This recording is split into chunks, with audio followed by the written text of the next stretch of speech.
What if I told you the Statue of Liberty was predicted in the Bible, not as a symbol of freedom, but as a warning of judgment? A basket representing global commerce and economy. A woman inside representing wickedness, sealed with a lead cover during transport. Two women with unclean wings carrying this basket through the air across a distance, taking it to a new Babylon, a land associated with rebellion against God. And there, they build a permanent house for wickedness.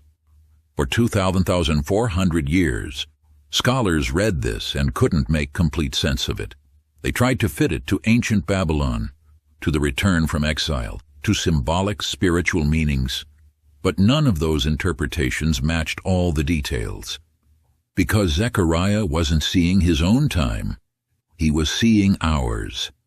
He was seeing a nation that wouldn't exist for millennia, a nation across the sea, a nation that would be built on immigration and commerce, a nation that would have a massive statue of a woman standing in its harbor, welcoming ships from around the world, a nation that would institutionalize wickedness and export it globally.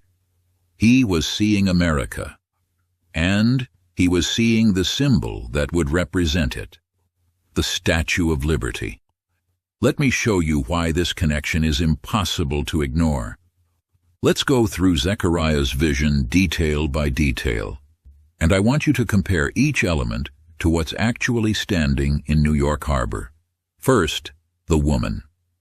Zechariah saw a woman. The Statue of Liberty is a woman. That's obvious. But it's not just any woman.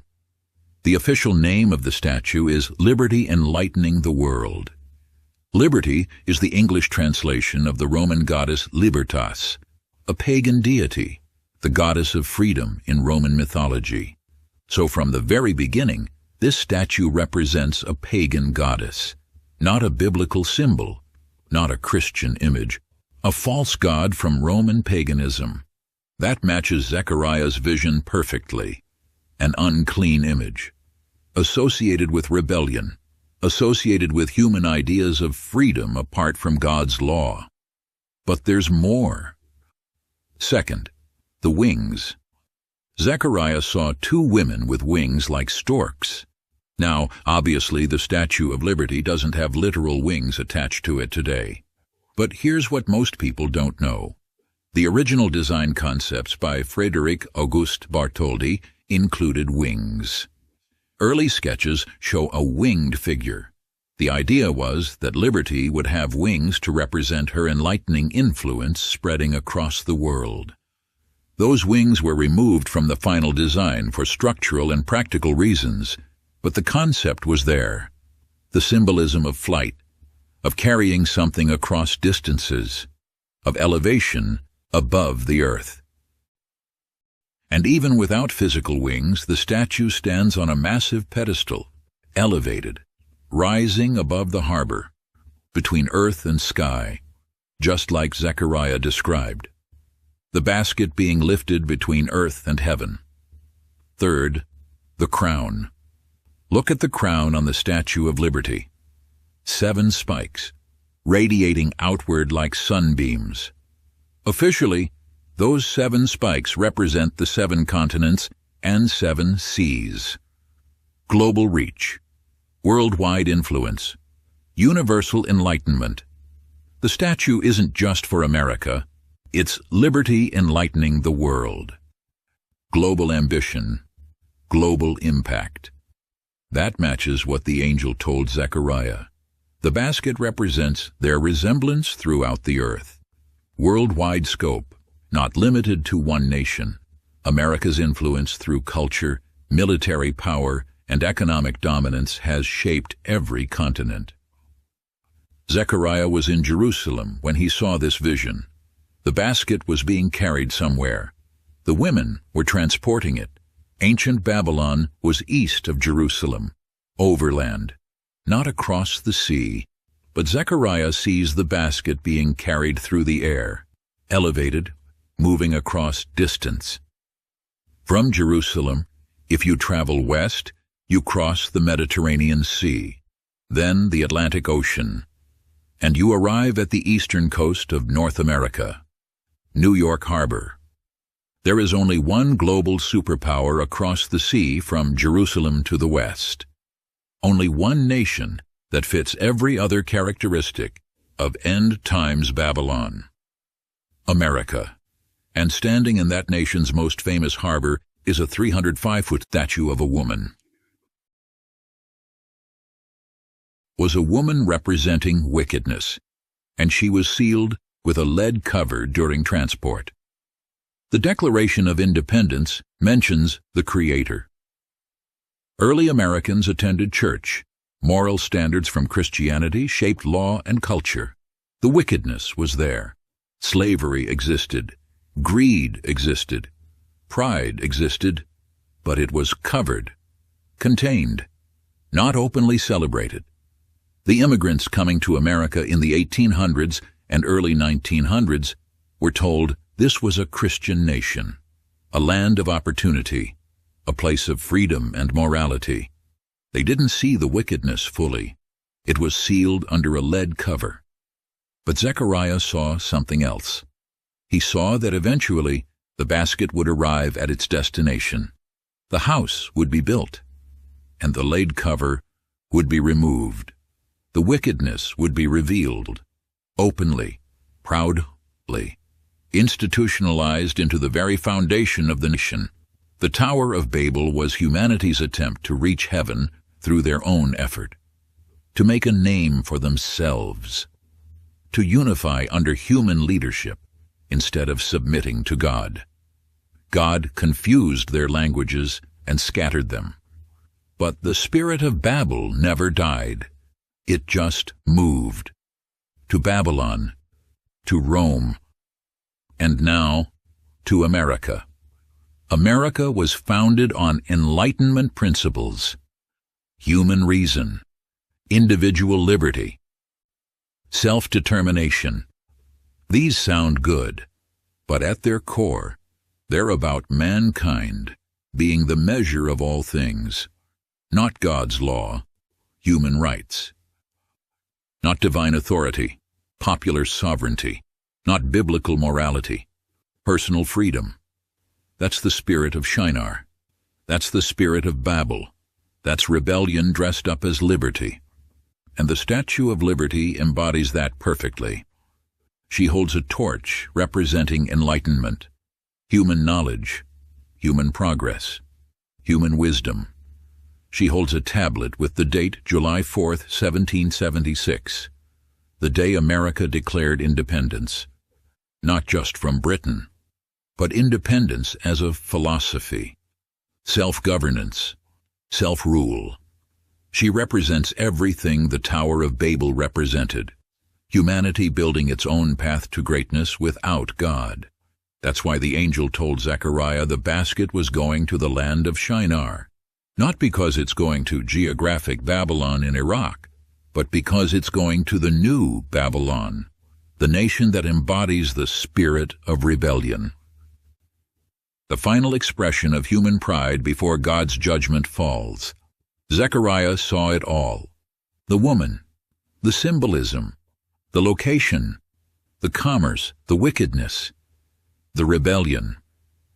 He saw the Statue of Liberty 2,400 years before it was built. But he saw something else too.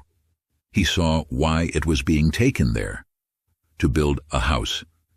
And that's what we need to look at next. Zechariah 5, verse 11. The angel says the basket is being carried to the land of Shinar to build a house for it. Build a house. Not a temporary tent. Not a brief stopping point. A permanent dwelling.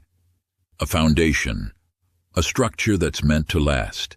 This is about establishing wickedness, making it part of the infrastructure, part of the culture, part of the legal system, part of the national identity. And that's exactly what happened in America.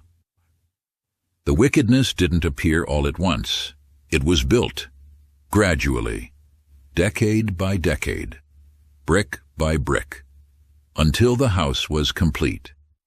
Let me show you the timeline. For the first 150 years of American history, the nation at least pretended to honor God. Christianity shaped public life, prayer in schools, Bible reading in courts, the 10 Commandments displayed in government buildings. The wickedness was there. Make no mistake. Slavery, greed, pride, racism, all of it existed. But it was covered, hidden under a veneer of Christian morality. The lead cover was still on the basket. Then something changed. 1962.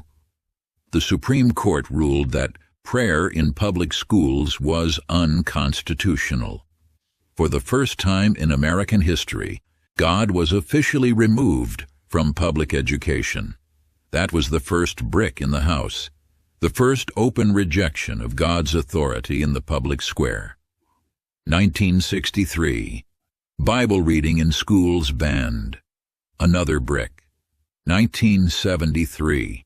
Roe versus Wade. Abortion legalized nationwide. The right to kill unborn children declared a constitutional freedom. Over 63 million babies have been aborted in America since that decision. 63 million lives ended in the name of personal choice and bodily autonomy. That's not just a brick. That's an entire wing of the house, a room dedicated to child sacrifice. The 1980s and 90s. The prosperity gospel explodes in America. Preachers teaching that God exists to make you wealthy. That faith is a tool for getting what you want. That following Jesus means health, wealth, and happiness. It's a complete perversion of the gospel. And it was exported worldwide through American televangelists and mega-church movements. Churches in Africa, Asia, South America, all adopted this false teaching. They learned it from America. They drank the wine of America's spiritual fornication. Another room in the house, a room dedicated to false religion. 2000s. The sexual revolution reaches its peak. Pornography becomes mainstream, accessible on every device, in every home. Statistics show that a massive percentage of American men, including Christian men, regularly consume pornography. Marriage rates plummet, divorce becomes normal. Cohabitation without marriage becomes the standard. The biblical design for sexuality and family is completely abandoned. Another room, dedicated to sexual immorality. 2015. Obergefell versus Hodges. The Supreme Court declares that marriage can be between 2 men or 2 women. The definition of marriage, established by God from the beginning, is officially redefined by human decree. Within years, this redefinition spreads globally. Nation after nation follows America's lead. What God calls an abomination is celebrated as progress. Another room in the house. 2020s. Transgender ideology takes over. Men claiming to be women. Women claiming to be men. Children being told they can choose their gender. Puberty blockers. Hormone treatments. Surgical mutilation of healthy bodies. And if you speak against it, you're labeled hateful, bigoted, on the wrong side of history. This isn't just accepted in America. It's enforced. Through law, through corporate policy, through social pressure. The house is nearly complete. Do you see what happened? Decade by decade, America built a permanent dwelling place for wickedness.